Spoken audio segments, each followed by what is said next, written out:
Have you ever wondered how a community surviving in the most unforgiving climates on Earth, without supermarkets, banks, or even written calendars, managed to live with such contentment and precision? The Inuit people of the Arctic tundra have done just that for centuries. In temperatures that plunge below -40 degrees Celsius, they've crafted a life of ingenious thrift, elegant simplicity, and cultural resilience. Today, we peel back the ice and uncover what extreme minimalism truly looks like, through the lens of one of the most resourceful cultures in history. This isn't about decluttering your closet or owning fewer mugs. This is about how the Inuit people, across Alaska, northern Canada, and Greenland, embody a kind of slow living and frugality most of us can only imagine. From repurposing seal bones into tools to building entire communities without a trace of waste, their wisdom offers not just historical insight, but a blueprint for surviving modern excess. In this video, we'll explore 7 of their deeply embedded cultural secrets that can transform how you save, live, and think, without needing to move to the Arctic. In the vast, frost-bitten expanse of the Arctic, where sunlight may vanish for weeks and the Earth yields little more than snow and silence, survival is not spontaneous. It is orchestrated with patience and profound precision. Among the Inuit, frugality is not a strategy, but a lifeline. One of their most powerful secrets lies in seasonal stockpiling, a practice of calculated foresight that ensured their families and communities not only endured, but flourished in scarcity. Each season was a whispered conversation with the land and the sea. During summer, when the ice retreated and hunting conditions improved, the Inuit gathered with quiet urgency. Every seal, fish, and caribou was not just a meal, but a portion of winter's security. Nothing went to waste. The skin became clothing, the sinew became thread, and the meat was carefully preserved in ice caches. Primitive yet masterful refrigerators sculpted by nature itself. These stockpiles were not about abundance. They were about balance, about knowing exactly how much was enough.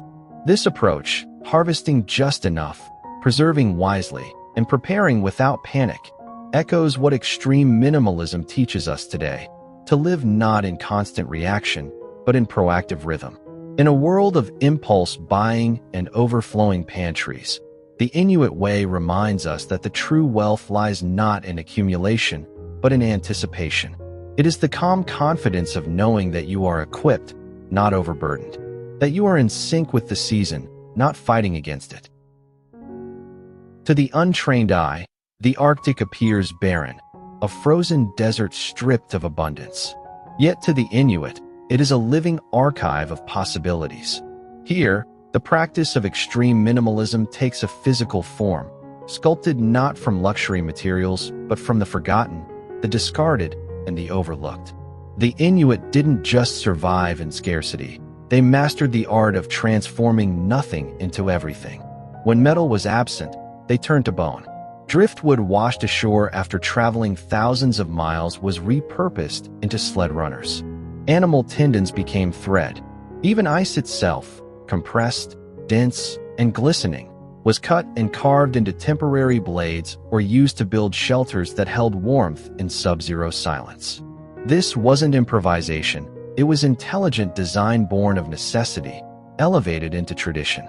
Inuit children grew up watching elders construct entire toolkits without stores or supply chains, just raw insight and honed instinct. Every creation was shaped with intent. Not a single curve or cut was wasted. And in this, they revealed a secret the modern world has forgotten. The fewer your materials, the sharper your mind must become. Today's minimalist might declutter a drawer. The Inuit, by contrast, deconstructed the very idea of need. Their tools were humble, but their thinking was exquisite. In a consumerist age drowning in options, their legacy teaches us to pare back until what remains is purposeful, refined, and alive with meaning. In a world where most live enslaved to ticking hands and buzzing screens, the Inuit practiced a profoundly different relationship with time, one that didn't revolve around clocks, but around rhythms. In the Arctic, There were no fixed hours to wake, eat, or sleep. There were no deadlines imposed by artificial calendars. Instead, life moved according to the quiet intelligence of nature. This was slow living in its purest, most essential form. Time for the Inuit was felt, not measured. The angle of the sun, the behavior of animals, the shape of snowdrifts, these were their timepieces. Morning wasn't defined by hours, but by the sky's hue or the crackling of ice beneath the sled. Tasks were not squeezed into schedules, but allowed to bloom when conditions aligned. Patience was not a virtue, but a way of life. In this rhythm, there was no rush, only readiness. Such a pace bred depth.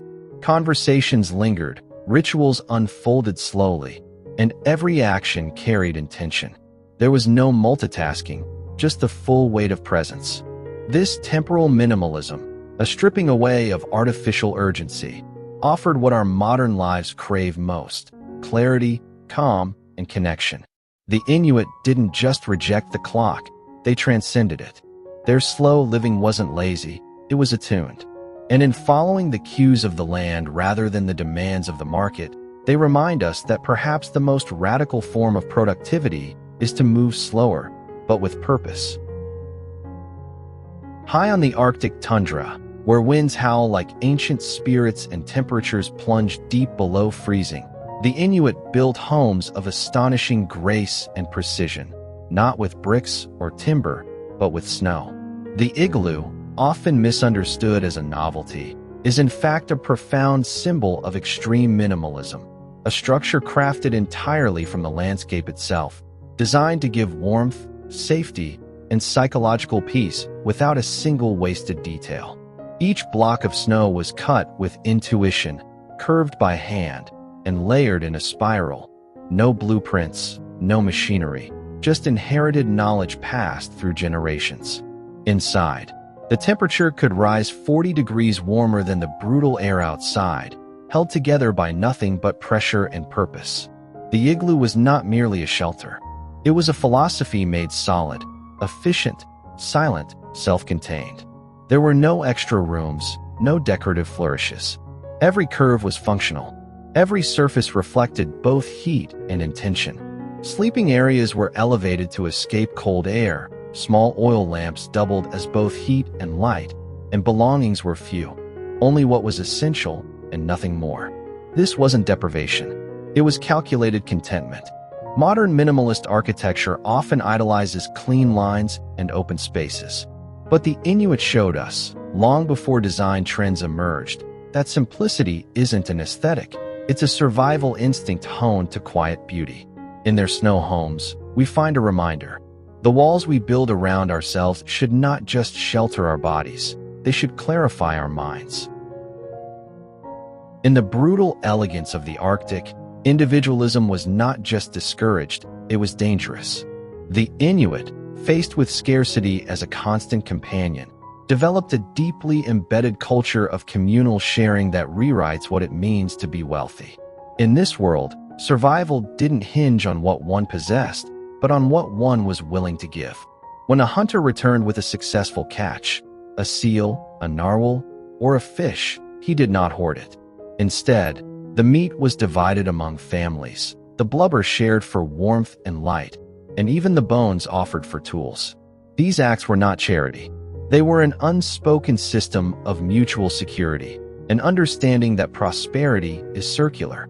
Today you give, tomorrow you may receive. It created a safety net, not sewn with fabric, but with trust. This form of social frugality was not built on ledgers or repayment. It flowed like the sea currents they navigated, quiet, consistent, life-sustaining. It allowed them to live with less, not out of fear, but out of unity. There was no pressure to accumulate, no anxiety of running out, because community replaced consumerism. In our modern economies, accumulation is often mistaken for preparation. But the Inuit remind us that true abundance exists where there is no fear of lack, only the confidence of collective resilience. Their minimalist mindset wasn't about isolation or self-denial. It was about knowing that, together, enough would always be enough. To live in the Arctic meant mastering a world where every object had to earn its place. With limited resources, there was no room for the single-use or the ornamental. The Inuit lived by a quiet code of ingenuity, where each tool, garment, or material served multiple purposes, each use stacked like layers of wisdom passed down through generations. A single caribou hide might be a blanket by night, a parka by day, and cut into snowshoe straps when the old ones frayed. A whale rib could serve first as a sled frame, then as a tent pole, and finally, as fire fuel in its last breath of utility. A ulu, the Inuit woman's crescent-shaped knife, wasn't confined to one task. It cleaned hides, sliced meat, carved snow, and prepared fish, its curved blade shaped not by convenience, but by centuries of adaptation. This wasn't simply recycling. It was a philosophy of inherent respect for every possession. When something was made, it was made to live long and live wide. The mindset was not what else can I buy, but what more can this become? In a world obsessed with upgrades, the Inuit remind us of the radical power of getting more from less, not by adding, but by understanding deeply. Extreme minimalism, at its heart, reflects this thinking. Strip away the clutter, and you find not limitation, but layers. In the Inuit's multi-use world, each item told a story of survival, reverence, and elegant restraint. In the unyielding silence of the Arctic, where storms could last for days and danger often arrived without warning, the Inuit cultivated not only physical resilience, but a rare, stoic emotional discipline. It was not survival of the strongest, but survival of the most composed. Anger, panic, or despair were not indulged, not because they were forbidden, but because they had no utility. The cold punished impulse. The land demanded equilibrium. Children were not scolded with harsh words. They were taught through patient storytelling and modeled restraint. If tempers flared during the hardship of a blizzard or the strain of a failed hunt, the elders' silence became the room's compass, realigning emotions like stars on a windless night. This emotional clarity was their invisible shelter, protecting them from psychological chaos just as the Igloos shielded them from the storm. Inuit wisdom teaches us that inner calm is not the absence of hardship, but the refusal to be ruled by it. They knew that outbursts wasted energy and frayed the fabric of community. Instead, emotions were processed through stillness, through reflection, through time spent watching the breath of a seal on an ice hole or listening to the snow settle. The land gave no room for drama, only discipline. In today's overstimulated world, where every frustration is broadcast, every irritation inflated, the Inuit remind us of a deeper strength, the power of emotional minimalism. To feel fully, but not react wildly. To weather the internal storm as gracefully as the external one.